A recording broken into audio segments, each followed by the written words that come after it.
আসসালামু আলাইকুম রহমতুল্লাহ।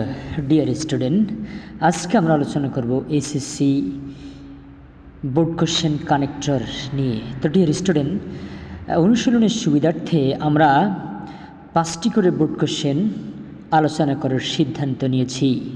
প্রথমেই দেখেন, বলা আছে education is the backbone of a nation, no nation can prosper without education. Dear student, আমরা দেখতে পাচ্ছি এই বাক্যটা তার আগের বাক্যের আলোচনার প্রতি জোর দিয়েছে। তো আমরা জানি জোর দেওয়া বসালে উত্তর হয় ইনফ্যাক্ট, অ্যাকচুয়ালি।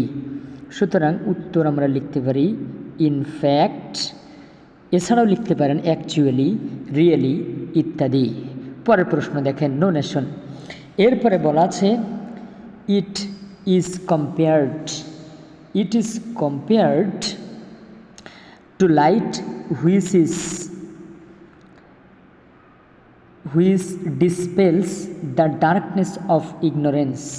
Dear student, এই কোশ্চেনটা দেখুন, তার এই বাক্যটা তার আগের বাক্যের প্রকাশ করছে, অতিরিক্ত তথ্য প্রদান করছে।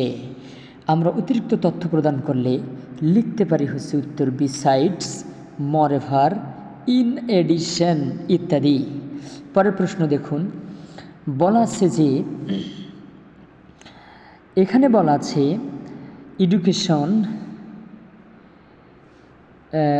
এখানে দেখেন বলা আছে যে the education sector of our country is not up to the mark. আমাদের শিক্ষা ব্যবস্থাগুলো পরিপূর্ণরূপে একেবারে কমপ্লিট না।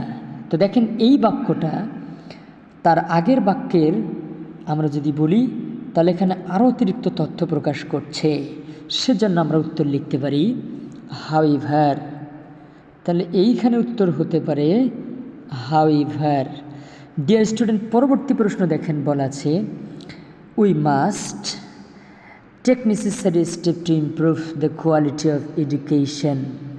এর জন্য আমরা উত্তরে লিখতে পারি, তো এখানে দেখেন এই বাক্যটা তার আগের বাক্যগুলোর ফলাফল প্রকাশ করছে, এই জন্য আমরা লিখতে পারি হচ্ছে সো। তাহলে কি লিখতে পারি? উত্তর লিখতে পারি হচ্ছে সো, অথবা ফর দিস রিজন ইত্যাদি। ডিয়ার স্টুডেন্ট, আজকে পর্যন্তই। আসসালামু আলাইকুম।